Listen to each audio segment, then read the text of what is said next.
Good afternoon. I am at the Whetstone Park of Roses. Again, this afternoon is October 24th, 2014. And it is a beautiful,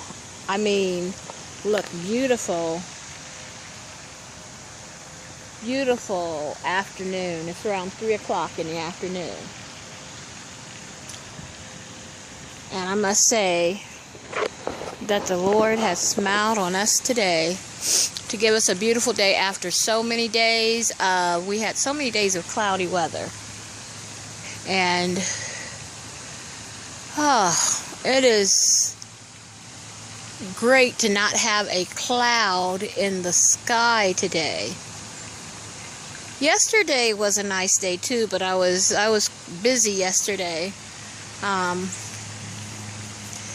Errands to run and paperwork to get in, and I had a couple interim reports for, I hate to say the government, or for my health and medical things, so I had to run around and get some things done and try to get some things done in on time. But one paper, I hate to say, was not turned in on time because I forgot all about it.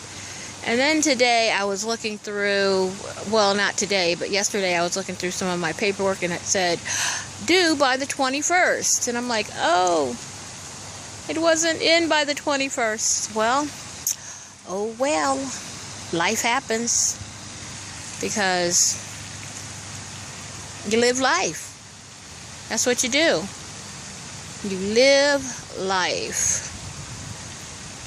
Something that I got recently, I've been reading the book The Help, which is about the 1960s civil rights movement and about maids that have that work for white families down in Jackson, Mississippi.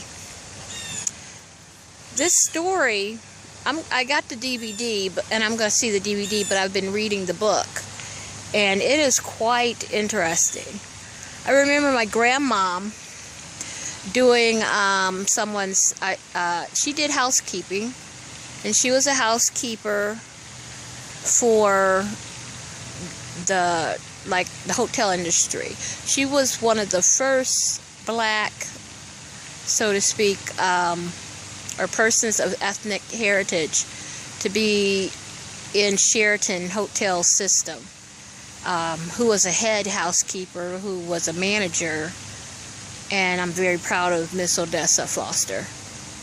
Mrs. Odessa Foster. Which I lovingly nowadays call Miss Odessa. And that's what people called her usually, Mrs. Foster, or they called her Miss Odessa. I called her Grandmommy.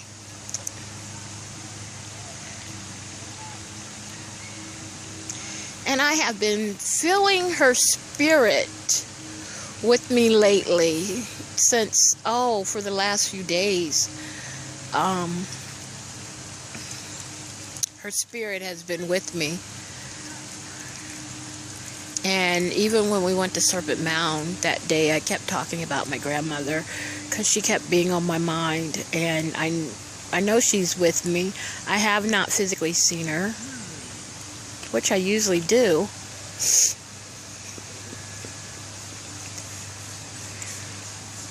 But I do. Hello.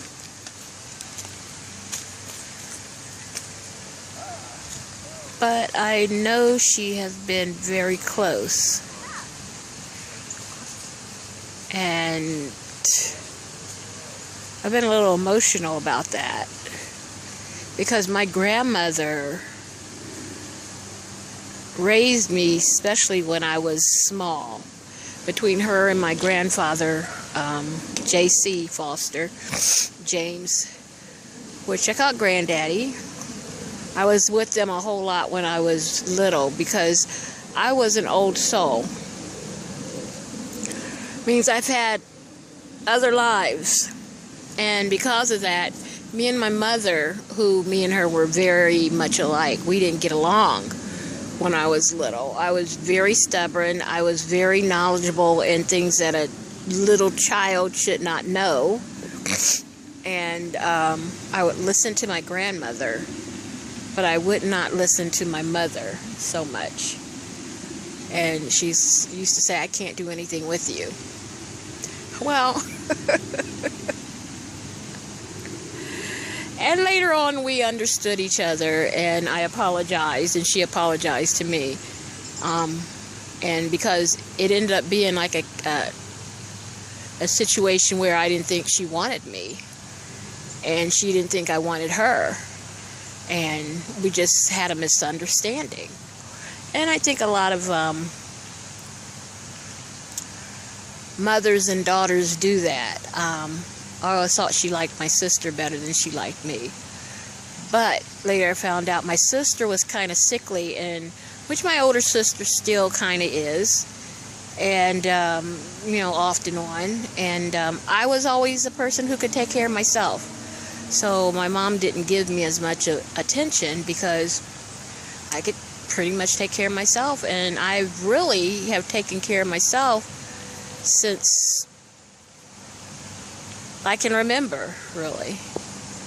I've always taken care of myself, except when I was with my grandparents. But my grandmother Odessa was, she did maid's work or housekeeping work. She wasn't a maid specifically to any particular family, which I'm glad. But she would take in laundry and do laundry, because I remember she had a big washing machine and dryer and big pressing machine and all that when I was a kid in her basement. And we weren't allowed to touch any of that stuff. Don't go near it. And we would see her pressing things. We could sit and watch, and see her do things, and see her do sheets and towels and pillowcases and all kinds of stuff. But we weren't allowed to touch. Then she would do extra stuff like pies and cakes and bake. It's like back then, everybody had a hustle. My grandfather even had things that he would do to make extra money. He worked for Armstrong Steel Company, or Armstrong Furnace, and in between that, he had a little grocery store. They had a restaurant. They had several little streams of income and enterprises that they would do. And I remember going with my grandfather different places, and him doing different things, and him asking me not to tell my grandmother of some of the things that he was in or did. And that's funny, because my other grandfather did the same thing. I would go places with him and do stuff with him and his little things that he did with his business associates. And I could not tell, but I was such a well-behaved child that they didn't mind taking me with them. But I'm reading that book to help, and it is a little disturbing about how people were treated and how people were so scared in southern Mississippi back in the 60s, and then at the beginning of the Vietnam War. It was it's kind of enlightening to see that. I don't know if children or people today realize just what our forebears did, what they went through in order to have a decent life in this country today. I know I have a lot of Native American indigenous blood in me, and the people that were here even before the white man came, and then how the white man came and just ran havoc with diseases and enslavement and pushing them off their land, and the slaughters. Whole towns and villages were slaughtered. Even so, after slavery was over with black people, they made their own towns and villages and bought their own property and got their own stuff and tried to live on their own. And white people didn't like that, and they came and they slaughtered them too.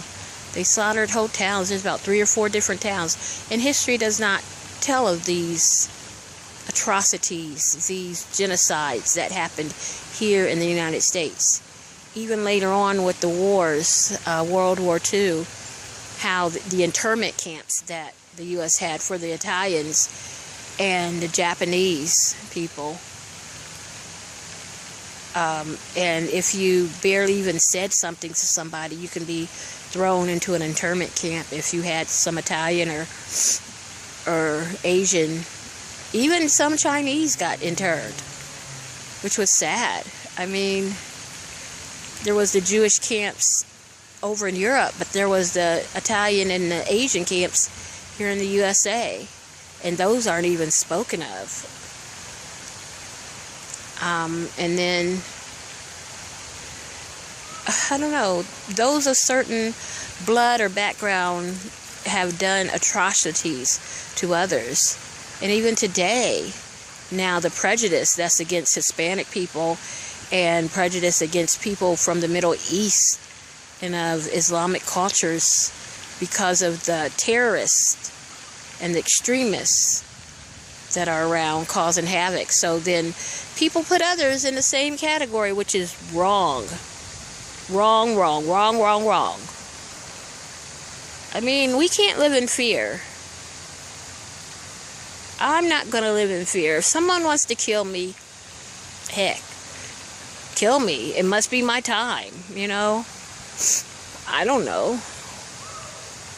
But we have to stop the atrocities. We have to stop the extremism. We have to start here in our own backyard, in our own land, and our own place. In our own corner of the world. You can make a difference. So I ask you today, make a difference. Be the change you want to see in the world. Be love. Aho.